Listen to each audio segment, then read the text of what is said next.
Pai, Tu és soberano em tudo que faz, Deus, conhecedor de todas as coisas, Pai. Tu és o Deus, Pai, na qual a Tua palavra diz que tem poder para entrar em espinhas e medulas, Senhor. Ela é apta, Senhor, para discernir emoções e os sentimentos do coração, ó Pai. Se tiver um coração fechado nesta noite, Pai, para ouvir a Tua palavra, inclusive o meu, ó Deus, abra, Pai. Nos constranja, Pai, a imagem e semelhança de Teu Filho Jesus, Pai. Em nome de Jesus. Uma parábola conhecida de toda a igreja, a parábola do filho pródigo, na qual nós não lemos aqui todo o texto, mas nós podemos conhecer a palavra na qual Jesus está ensinando a respeito de um homem que tinha 2 filhos e que, repartindo-lhes a herança, um saiu, gastou toda a sua fortuna e depois voltou para a casa do pai arrependido. A primeira coisa que me chama a atenção nesse texto é que, segundo o costume judaico aqui daquela época, esta atitude de um filho era considerada abominável. A atitude de um filho mais novo chegar diante de um pai para pedir a sua herança era algo terrível considerado naquela época. Porque o costume daquelas pessoas é que a herança só podia ser dividida ou só podia ser compartilhada se o pai morresse. E a figura paterna aqui, ela era de suma importância. E o que eu acho interessante é que depois da figura paterna, o primogênito, ela tinha tão com importância quanto a paterna. E a Bíblia vai dizer que não foi o primogênito que pediu a sua parte da herança, foi o mais novo. O que nós consideramos mais estranho ainda é que partiu do mais novo. Talvez nós hoje, na nossa atualidade, nós lemos essa parábola e não conseguimos a dimensão da palavra na qual ela dizia naquela época. Porque para aqueles homens religiosos e seguidores da lei, isso era um ato na qual eles rasgavam as suas vestes, jogavam terra sobre as suas cabeças, declarando que aquele ato então do filho era um ato abominável. E eu entendo aqui que o pai então ele vai repartir a sua herança. A Bíblia diz que ele reparte a herança. E passando-se um tempo, o filho mais novo pega tudo que ganhou e sai e vai gastar tudo. O texto encerra com o filho de volta, a festa acontecendo para ele dentro da casa, e o filho mais velho do lado de fora negando-se a entrar.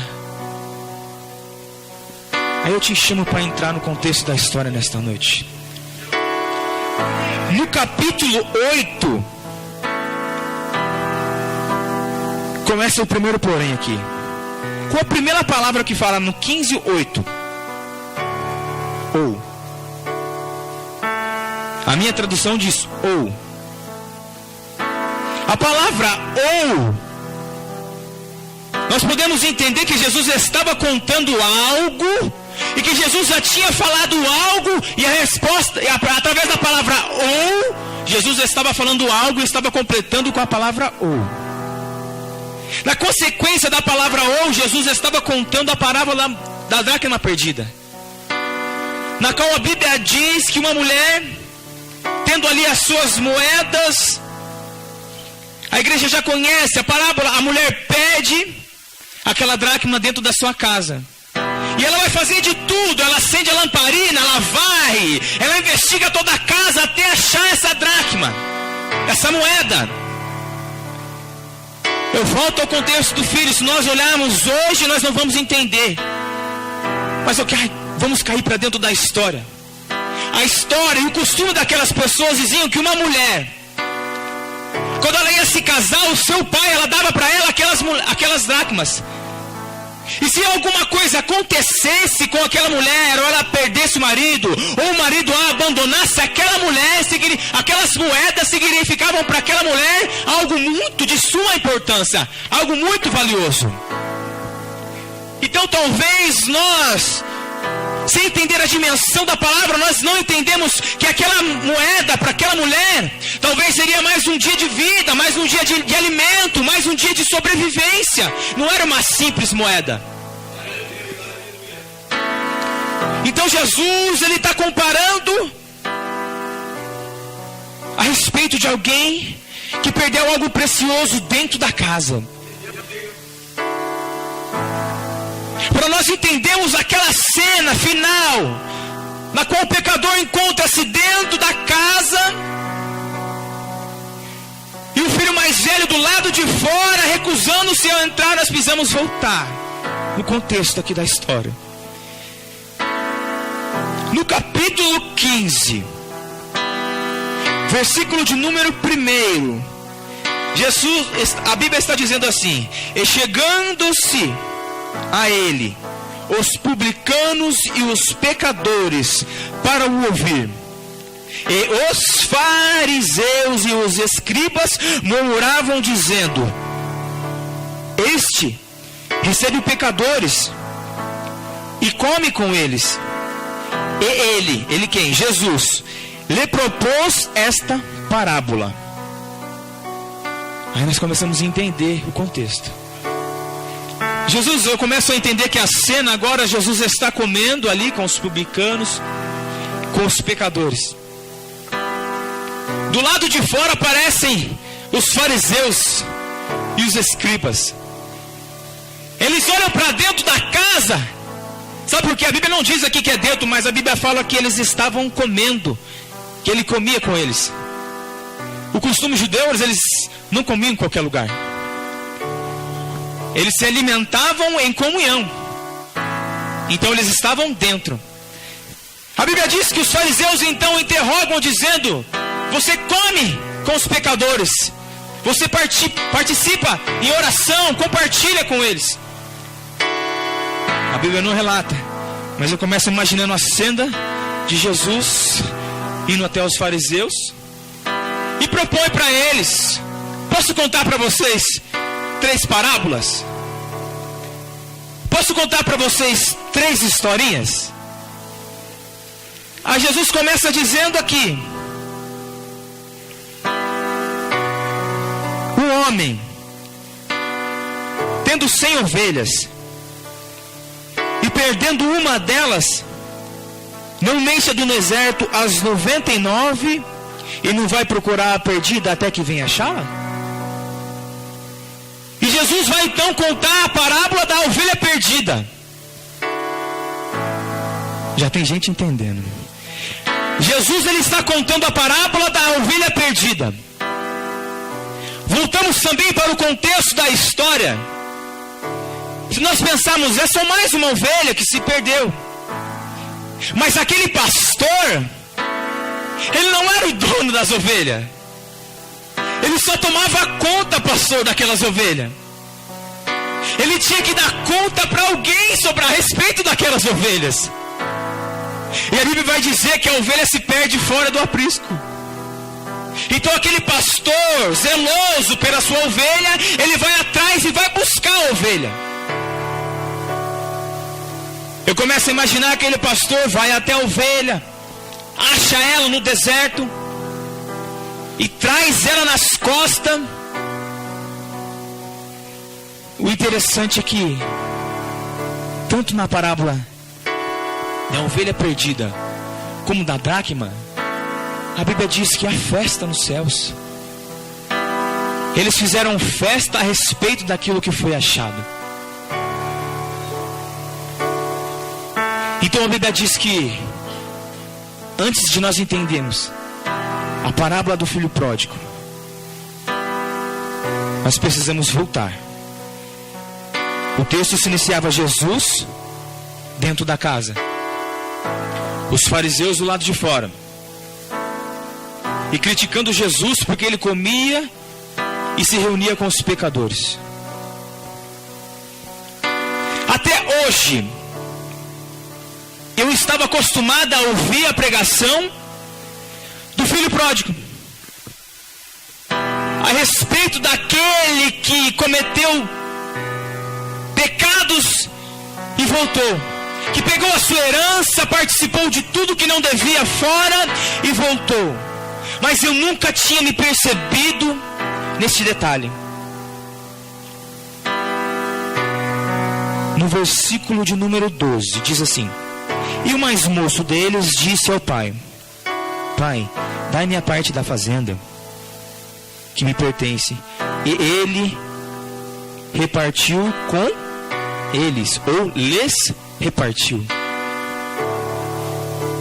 A herança, meus irmãos, não foi só para o filho mais novo. A herança foi dividida entre os dois. A diferença foi que o mais novo rebeliou-se e fugindo, tomando todas as suas coisas e gastado fora. E o mais velho também pegou a sua parte da herança, também rebeliou-se, mas continuou dentro. Nós estamos vivendo num período em que a igreja precisa sair, precisa buscar, precisa se mover. Mas talvez muitos de nós estamos como o filho mais velho. A Bíblia diz que o filho olhou para o pai, e quando ele estava no campo, ele chegava e via aquela festa sendo dada para o filho mais novo. Ele pergunta para um dos servos: o que está acontecendo? E o servo então responde: aquele que estava perdido foi achado, por isso seu pai está dando uma grande festa. E ele se recusa a entrar. E a Bíblia diz que o pai, ele vai até o lado de fora e tenta convencer o filho a entrar. E ele diz: pai, eu sempre estive com o senhor, pai, e o senhor nunca matou um novilho para mim. Sabe o que Jesus está dizendo nesta noite? Oh, glórias! Muitas vezes nós não conseguimos cumprir o ID de Deus em nossa vida, é porque nós estamos na mesma condição dos filhos. Um se rebeliou fora, o outro se rebeliou dentro da casa. A diferença aqui, a ovelha, ela sabe quando ela está perdida. A ovelha, o animal, ele sabe quando ele está perdido. Ele sabe que ele está fora da presença de Deus. Ele sabe quando ele está fora dos caminhos do Senhor. Já a moeda, ela não tem o sentimento. Ela está dentro da casa, ela está dentro do templo, ela está adorando, ela está tomando ceia, ela está glorificando, mas está perdida porque já participou da herança. A herança já foi repartida, ele já pegou. Nós vimos que o contexto dizia que a voz do filho mais velho, nessa ocasião, ela tinha qual moral quanto a do pai. O filho mais velho, na ocasião, podia dizer: eu não quero, pai, eu não aceito, portanto, não vamos repartir a herança nenhuma. A diferença é que ele estava enrustido, fariseu. Ele se rebeliou tão quanto o filho pródigo, mas continuava dentro. Muitas vezes nós não conseguimos fazer o ID, é porque o verdadeiro avivamento dentro não aconteceu. O apóstolo Paulo vai dizer que o nosso coração agora é a arca que traz a presença de Deus. E a única que pode penetrar dentro dessa arca é essa daqui, ó. Hebreus 4:12. Porque a palavra de Deus é viva e eficaz, mais penetrante do que espada alguma, que penetra na divisa da alma e do espírito, entre espinhas e medula, e é apta para discernir emoções e sentimentos do coração. Se a circuncisão no Velho Testamento era feita na carne, era retirado o excesso de carne, agora a verdadeira circuncisão que Paulo está dizendo, ela tira o excesso de carne do nosso coração. Ela tira o excesso de carne do coração. Um crente carnal, ele não entende que aonde o seu pé chegar, ali está recebido um altar de adoração a Deus.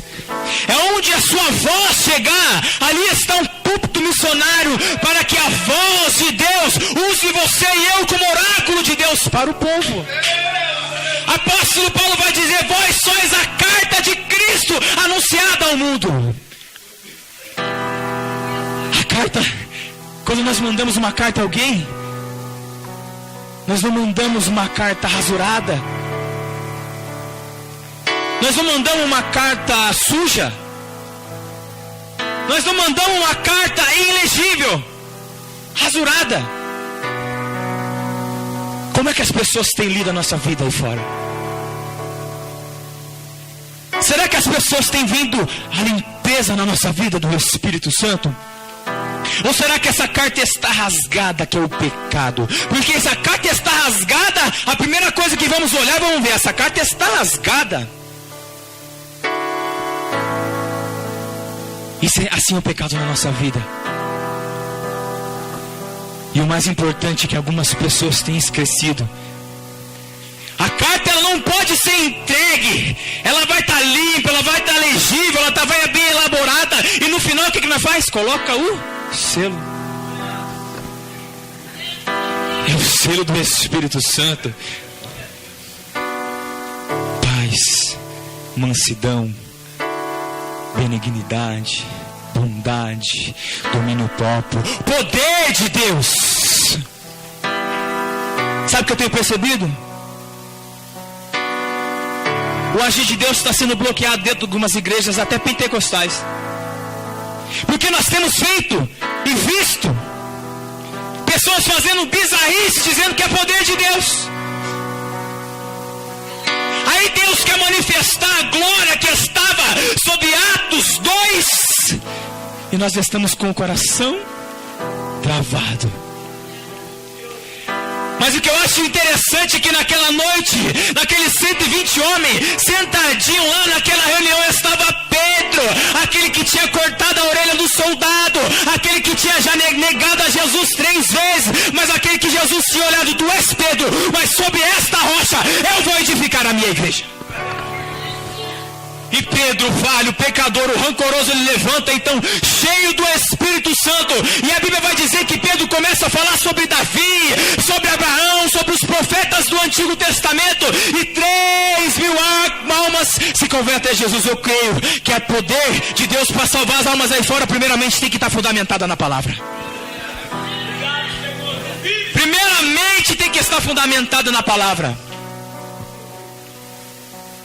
E a cena agora está Jesus comendo aqui com os pecadores. Eu começo a imaginar que Jesus compartilha o pão com o publicano, o pecador. Jesus se entende com ele. Os fariseus e os escribas estão olhando lá do lado de fora, dizendo: esse daí? Talvez eles questionam Jesus: mas você não segue a lei? Sigo. Mas você não diz ser o filho de Deus? Sou. Você não é judeu? Sou. Mas por que você está comendo com pecadores? Calma que a parábola vai nos ensinar. A parábola então ensina que o filho foi, se perdeu, gastou tudo e voltou.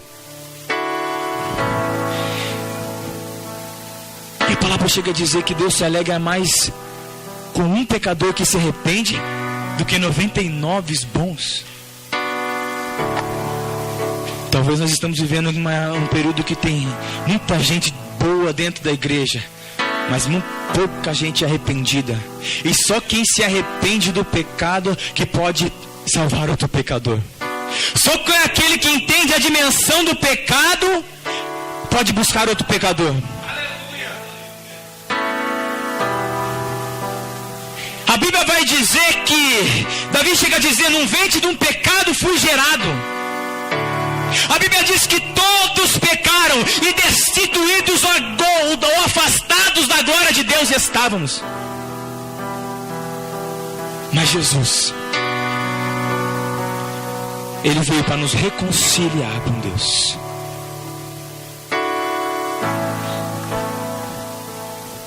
Só quer levar um pecador para o céu? Aquele que já foi um pecador e se considera pecador arrependido. Então os fariseus, os doutores da lei, aqueles que muitos conheciam, aqueles que muitos guardavam, aqueles que muitos gostavam de mostrar que eles eram, que eles pregavam, que eles tinham teologia, que eles tinham aquilo, isso, criticavam Jesus porque ele estava com os pecadores. Sabe o que eu entendo? É porque hoje em dia, para algumas pessoas é até bom que existam pecadores. Sabe por quê? Porque o pecado deles vai parecer maior do que o nosso. Eu estou dentro da igreja. Talvez aquele mendigo que está passando ali tenha um coração mais puro do que eu que estou aqui. Porque o apóstolo Paulo vai dizer que entre os pecadores, ele se considerava o pior. Só consegue cumprir o ID aquele que aceita dizer: o bem que eu quero fazer eu não faço, mas o mal que eu não quero, esse sim eu acabo cometendo.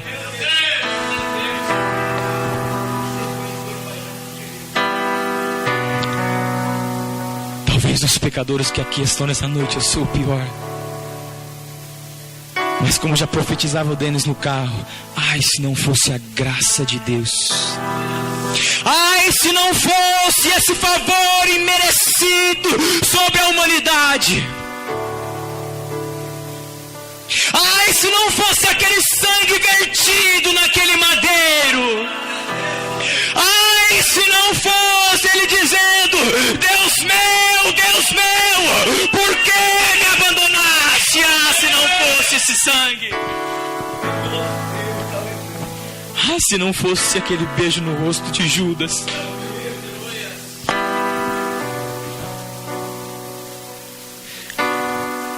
ah, se não fosse Simão carregando aquela cruz.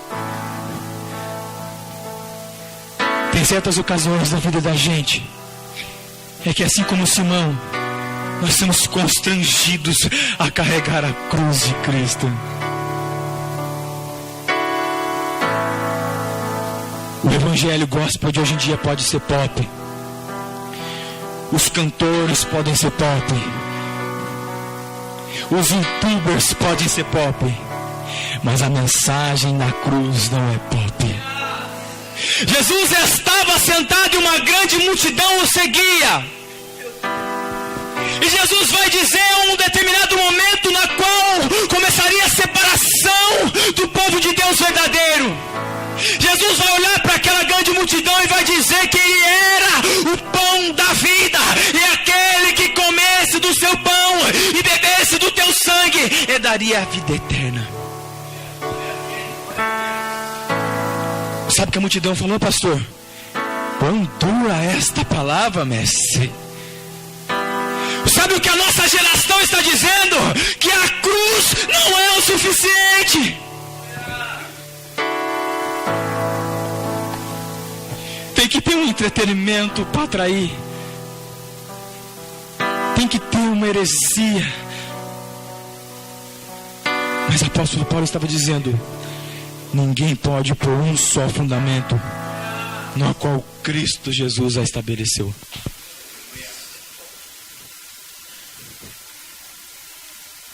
Jesus disse: é necessário que eu vá para que o Consolador venha.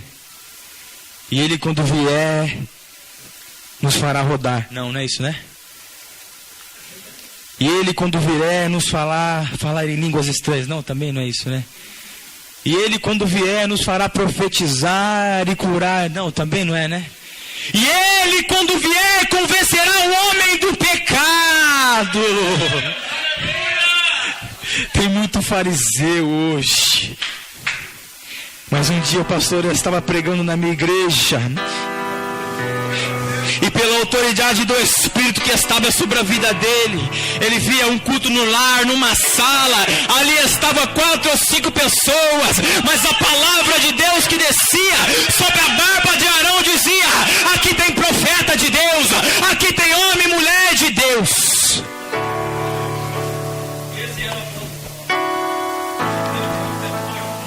Sabe o que eu entendo? Talvez você está sentado aí, você está vendo o evangelista Denis correr para lá e para cá, e fala de missões, evangelismo, e você ficou esperando dar da porta, não entra. Talvez você está igual um fariseu. Mas Denis só faz isso, só anda com isso, só anda com aquele. Mas nessa noite, a Bíblia diz que o pai saiu para o lado de fora, e chegou o filho mais velho dizendo: entra. Talvez você vai olhar para você e vai dizer: mas nunca teve festa, nunca mataram um novilho para mim. E o pai disse: mas era necessário, porque esse estava morto e reviveu, estava perdido e foi achado. A igreja precisa se colocar primeiramente na posição de pecador, primeiramente na posição de falho, porque como eu já disse, todos pecaram e destituídos da glória de Deus estavam.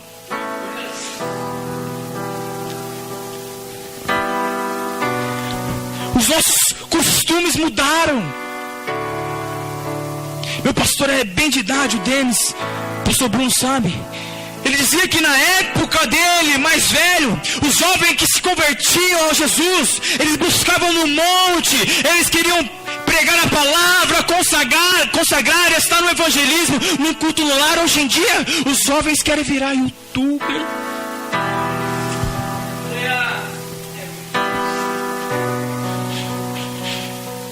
Estevão foi apedrejado vivo, aquele jovem. Mas a Bíblia diz que aquele jovem pregava e os sinais seguiam aquele jovem. E ele vai ser então apedrejado. Mas a Bíblia vai dizer que ele vai orar para o céu, ele vai ver Jesus. Minha juventude não quer ser apedrejada.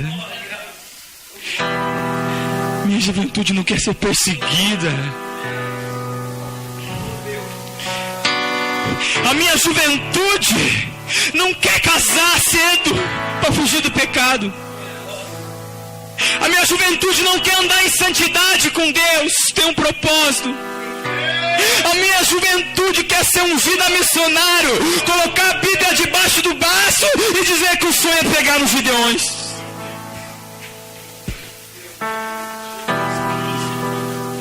E as almas perecendo.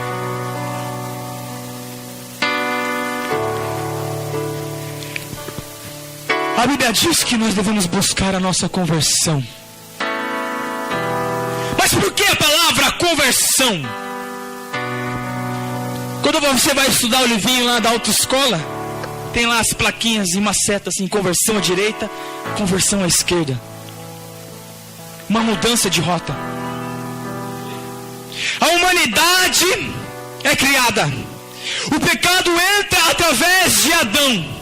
A humanidade, ela tinha então um sentido. O Éden.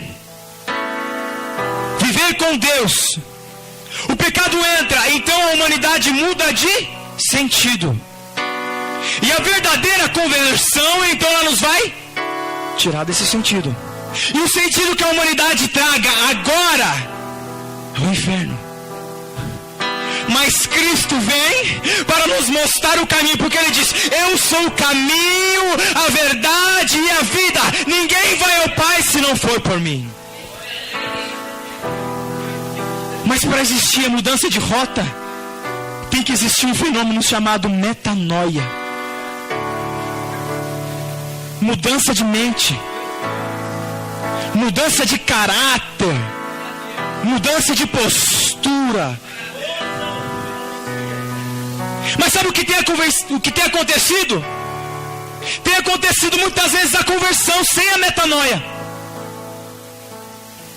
A pessoa era do mundo, a pessoa era do pagode, era do funk, ela muda o sentido, mas o coração novo ainda não foi lhe dado. Jesus chega a uma certa ocasião, um certo homem, um doutor chamado Nicodemos vai dizer: Senhor, o que é necessário para que eu herde o reino do céu? Jesus vai dizer: é necessário nascer de novo, porque aquele que não nascer das águas do Espírito não pode herdar o reino dos céus.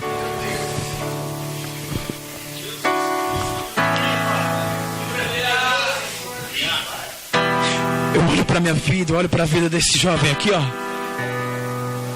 Eu não fico feliz somente porque Jesus nos tirou do funk, porque Jesus nos tirou do mundo pecaminoso, não. Eu fico feliz, sabe por quê, pastor Bruno? Porque um novo coração me dado. Eu não posso só olhar meu passado e ver de onde ele tirou. Eu posso ir um pouquinho mais atrás, há cerca de 2000 anos. Esse novo coração que me foi dado não me leva no meu passado, me leva à cruz do Calvário. Eu não olho para o meu passado, eu olho para a cruz. E vejo que naquele ato não era mais um cordeiro, era o próprio Cordeiro Santo que desceu do céu. O ato da propiciação. O cordeiro era morto, colocado ali em cima da arca, entre os querubins. O sangue do animal era derramado. Então descia a presença de Deus e consumia. Jesus foi consumido naquela cruz por mim e por você. Foi consumido pelos nossos pecados. A teologia da imputação diz que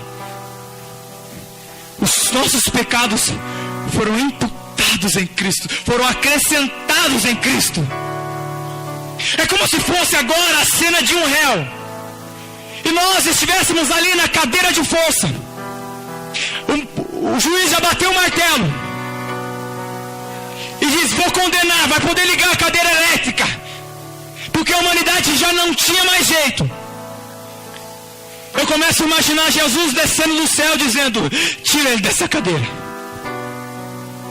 Jesus se senta na cadeira agora.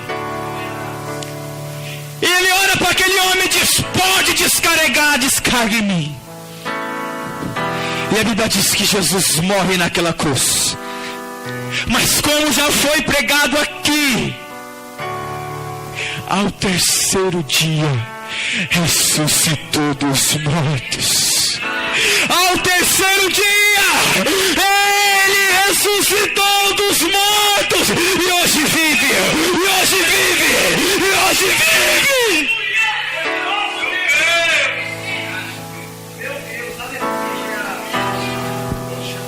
Nós perdemos a reverência com as coisas de Deus.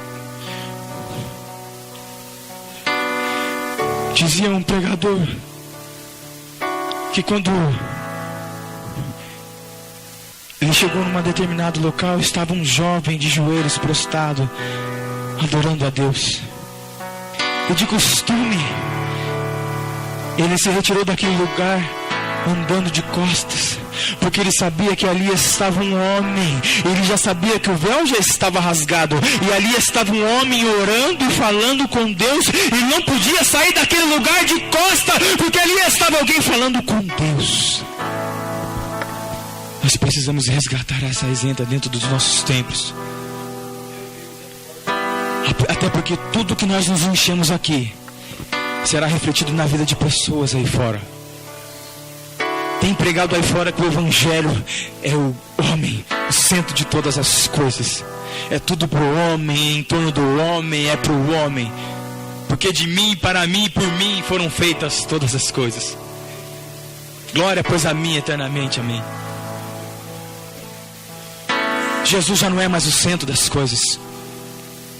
O engraçado é que Jesus chega, liberta o endemoniado de Gadara, faz a transformação na vida daquele homem. E aquele homem quer seguir, então Jesus diz: não, calma, volta e mostra para todos que eu fiz na sua vida. Porque a multidão já estava assim atrás de Jesus, querendo milagre, querendo cura. Mas ele diz: não, volta e mostra quantas coisas Jesus fez na sua vida. Nós precisamos entender que só a sua trajetória, desde o dia que você o conheceu até hoje,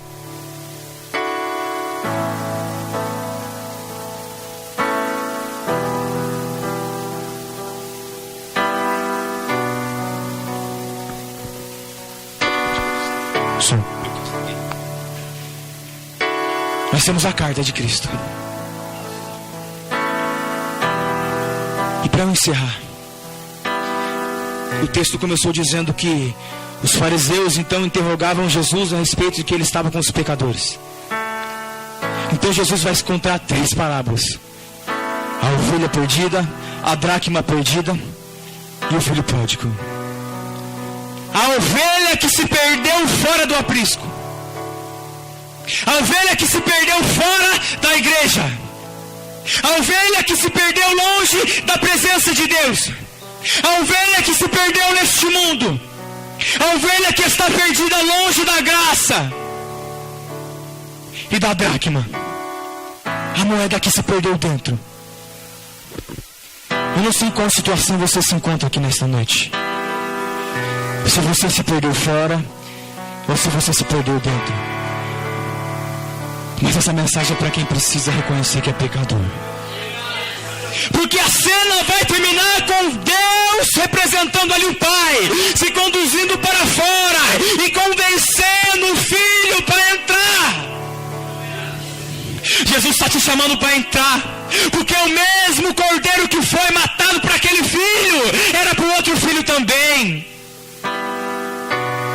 A diferença foi que um pecou e se arrependeu para a casa de Deus. A diferença foi que o outro estava dentro da casa de Deus e nunca tinha reconhecido que era pecador. Ele estava ceando, ele estava cultuando a Deus, mas o novo coração ainda não tinha lhe dado. A Bíblia diz que o maior escândalo para os fariseus foi Jesus ter feito esse tipo de coisas. É por isso que a missão hoje em dia, ela vai ser muito bem maltratada nos dias de hoje. É por isso que a missão de buscar o pecador na favela, no evangelismo, nos lugares, ela é mais difícil do que encher uma igreja com um congresso ou com uma campanha. Porque o congresso, a campanha, ela vai sim a igreja, encher a igreja, ela vai nos fazer vestir com roupas bonitas, ela vai nos fazer criar um movimento dentro da igreja. Mas Jesus estava dizendo: eu me alegro mais, não com essas 99, mas com aquela pequena, umazinha que se perdeu lá fora. E Jesus estava dizendo: entra, fariseu, entra, filho, esse novilho também é para você. Porque você só vai se alegrar com um pecador que se arrepende se você também se arrepender. A igreja não consegue fazer missão porque ela não se arrepende. Ela tem teologia, ela tem escola bíblica dominical aos domingos, ela tem curso atrás de curso, capelania, ela tem tudo isso, mas ela não tem um novo renascimento capaz de dizer: se Paulo, que foi um profeta, se considerou um pior, quem sou eu? E ele disse: sedes imitadores de mim como eu sou de Cristo. Mas eu entendo, sabe o que é fundamental em tudo isso aqui, igreja? Eu achei um diferencial na vida de Paulo. Não era ele, e aquele que vivia nele. Porque já não eu mais quem vive, mas Cristo vive em mim. Talvez você tente se santificar com a sua própria força. Talvez você tente se santificar com o seu joelho, com o seu ego, com o seu eu intelectual.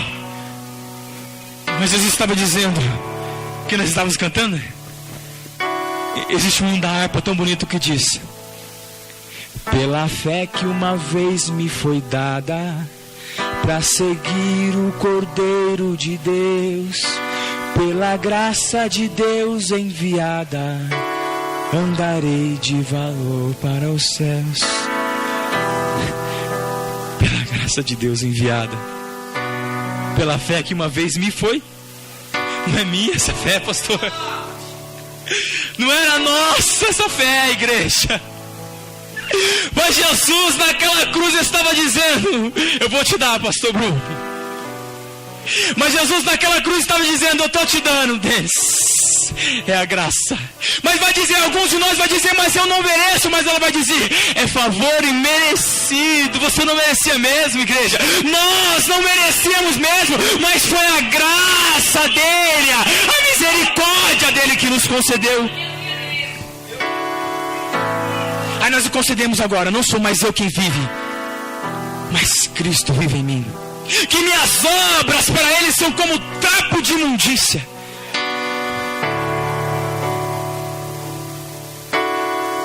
Eu vou ter que falar, meu Deus Jesus. Enquanto o nosso evangelho está preocupado em expor a sua agenda, os nossos homens de Deus estão mais preocupados em mostrar a sua agenda. Paulo dizia que se considerava devedor tanto a grego e a bárbaros. E ai de mim se não pregar o evangelho de Cristo. Ah, mas eu prego, hein? Ai de nós, igreja, se não pregar.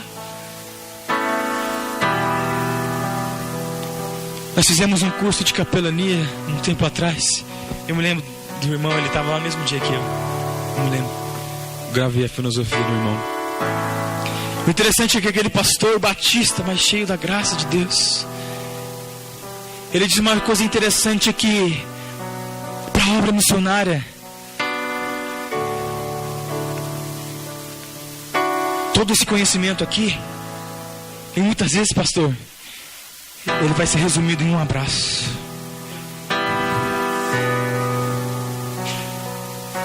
Ele vai ser resumido numa pessoa num leito do hospital e um sorriso para ela.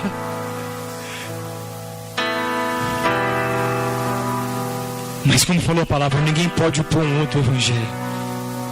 Só consegue falar, só consegue sorrir, só consegue orar, acolher, buscar aquele que aquele irmão disse aqui: Senhor, aviva o coração dos seus eleitos, dos seus chamados. Porque nós vivemos num período em que Jesus está na cruz.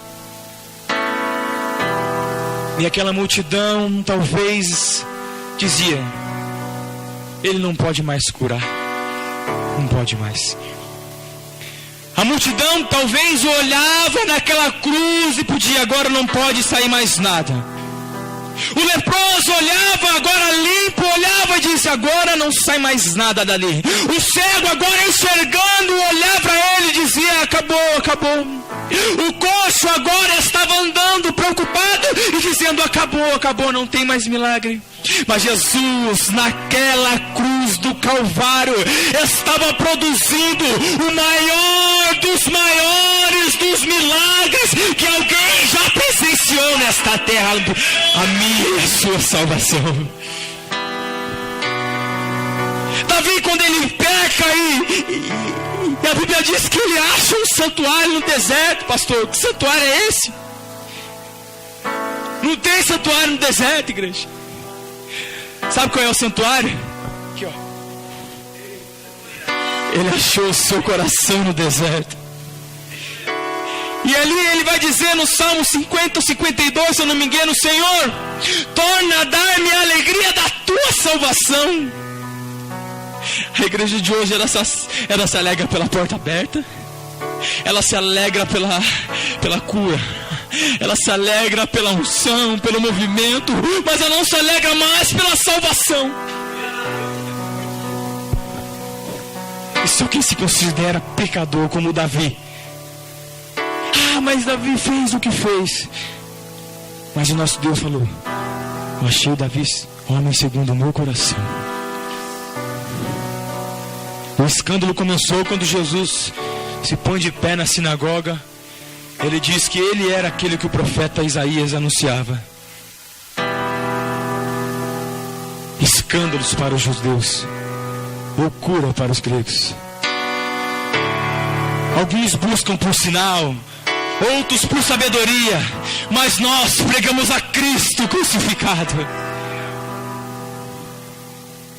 Então a cena termina. Se coloca de pé em nome de Jesus.